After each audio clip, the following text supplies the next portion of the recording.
got a comment recently under one of my videos from a lovely subscriber, and they were asking how I apply minimalism to both relationships and also social media. As far as social media is concerned, I'm still currently trying to learn the right balance because social media is currently my job, and balancing that with my life is something that I haven't quite hammered out the details on. However, minimalism in relation to relationships is something that I wanted to talk about today. There are many facets to talk about with relation to minimalism and relationships, like gift giving on the holidays, living with somebody else's crap who maybe isn't exactly a minimalist or even really a minimal or organized person, and how to deal with those types of struggles. I think the first thing we need to clear up are some misconceptions I often see circling around the word minimalism. A lot of people will say minimalism is a lifestyle that's only available to the super wealthy. And the main talking point here is that when you're going through and decluttering things, those who are super wealthy can afford to be wrong if they declutter something that perhaps they end up needing to rebuy later. While I agree there can be elitism tied into the lifestyle of minimalism, I don't think that's exclusive to minimalism. You can see elitism in all different things in life, like making coffee, drinking wine, doing yoga, going on hikes, etc. Unfortunately, elitism isn't always something that we can avoid, but it isn't something that has to necessarily be applied to the way we use minimalism in our own lives. It's not worth it to throw the entire lifestyle away because some people are assholes about it. First of all, minimalism does not need to include decluttering items and then repurchasing them if you do the decluttering process correctly. Additionally, I think this skips over a lot of the real-world applications of minimalism that can be applied to everyday life. Most people who actually resonate with the lifestyle of minimalism, I find on average, fall into two buckets, both of which are relatively normal. Bucket number one.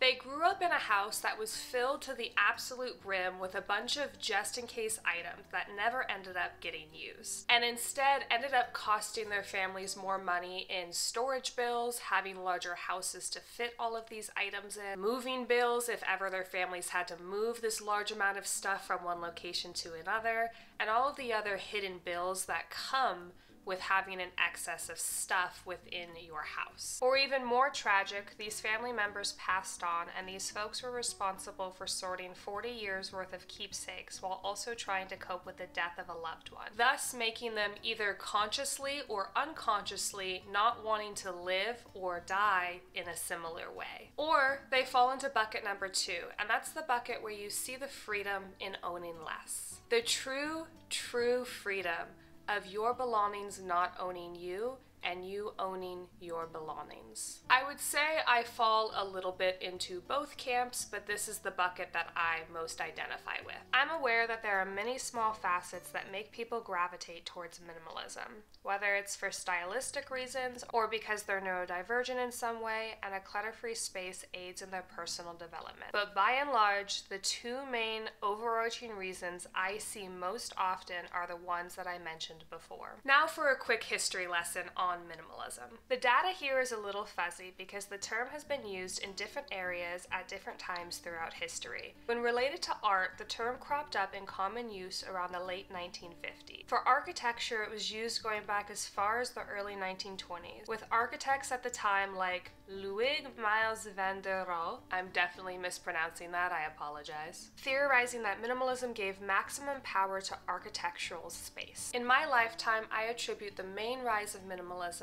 to the world-famous book called The Life-Changing Magic of Tidying Up, written by Marie Kondo and produced in 2010. And also the popular minimalism documentary created by Matt D'Avella, Joshua Field, Melbourne, and Ryan Nicodemus in 2016, premiering on Netflix. Minimalism as we know it today can be depicted by #vanlife, tiny house living, or through the lens of content like you're watching right now, all of which are true and authentic forms of minimalism that all have their own benefits and their own drawbacks. So what is minimalism in my life and how do I apply it? For me, it's actually pretty simple.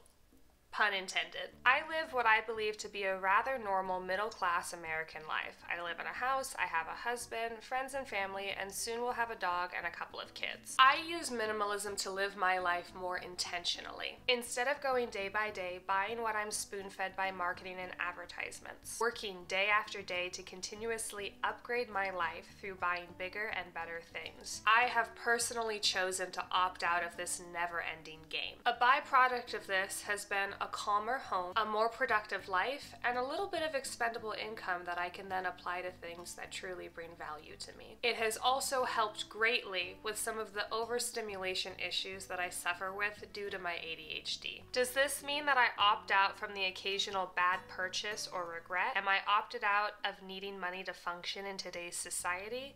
No.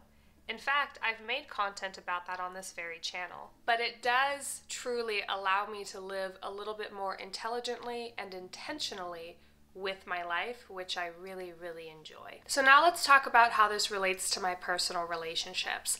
I'm pretty fortunate in that everybody who's sort of in my inner circle, friends and family, understand this fact about me and usually respect it pretty well. However, this was not always the case. I think people taking on minimalism nowadays as a sort of start to their journey have a little bit of a leg up because people at least understand what minimalism is, unlike when I first started partaking in the lifestyle. When I first started partaking in this lifestyle, I genuinely had friends and family that were concerned about me, asking if I was mentally feeling okay. And as always, I said, so long as I have coffee, usually.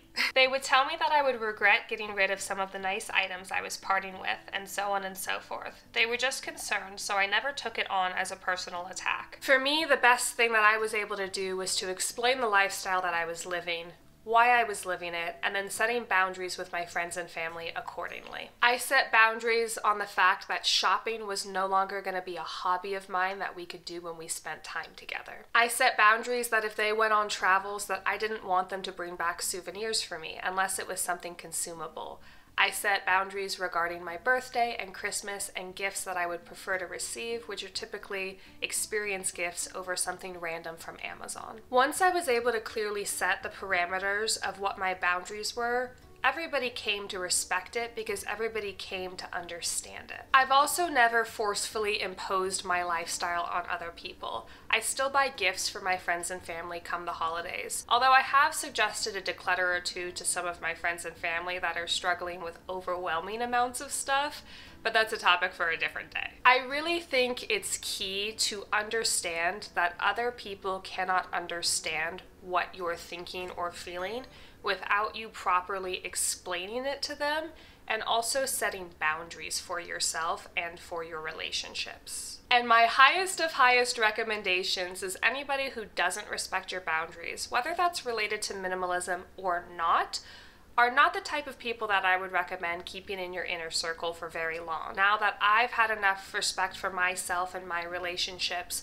to explain these things and set these boundaries is pretty much a non-issue because those who are in my life understand and respect it, and those who don't understand and respect it or don't understand or respect me are not close enough to me in my life for me to actually care. Right now in my day-to-day life, it's just me and my husband, and although he hasn't exactly branded himself as a minimalist, he does tend to gravitate towards clean spaces, being organized, being clean, and having less. However, I understand this is not the case for every relationship, so my biggest piece of advice, if you yourself are trying to be more minimal, more clean, and more organized, and your partner is not involved or receptive to this for any reason, I would say, instead of trying to force your lifestyle upon them, have designated drop zones for the clutter so at least it's controlled.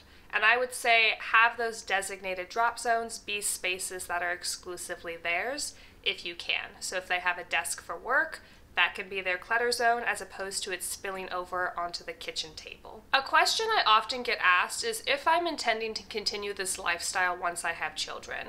And I think I get asked this question a lot because a lot of people cannot see those two worlds colliding. Minimalism, super clean, super organized, and children who need a lot of crap.